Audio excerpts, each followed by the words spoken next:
ভোটকেন্দ্রের বাইরে একের পর এক ককটেল বিস্ফোরণ ঘটে, পাল্টাপাল্টি ধাওয়া। মুন্সিগঞ্জ ৩ আসন সদর উপজেলার মাখাটি গুরুচরণ উচ্চ বিদ্যালয় কেন্দ্রের সামনে এ ঘটনা ঘটে। বৃহস্পতিবার সকাল 10টার দিকে ত্রয়োদশ জাতীয় সংসদ নির্বাচনের ভোট গ্রহণ চলার সময় এ ঘটনা ঘটে। এ সময় প্রায় 15 মিনিট ভোট গ্রহণ বন্ধ ছিল।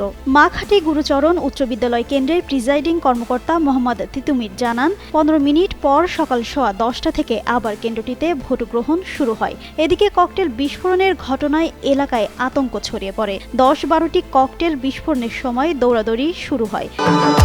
ভবিষ্যৎ হোক নিরাপদ, বিনিয়োগ হোক বিশ্বস্ত, আর আমার পছন্দ Salt Bae. Welcome to Salt Bae. Police ও স্থানীয় সূত্র জানায়, ফুটবল ও ধানের শীর্ষ সমর্থকদের মধ্যে কেন্দ্রের আধিপত্য বিস্তার নিয়ে এই বিস্ফোরণ ঘটে। পুলিশ সুপার মোহাম্মদ মিনহাজুল আজম ঘটনাস্থল পরিদর্শন করেছেন। সদর থানার ভারপ্রাপ্ত কর্মকর্তা মমিন আলী জানান, কেন্দ্রটিতে আইনশৃঙ্খলা জোরদার করা হয়েছে।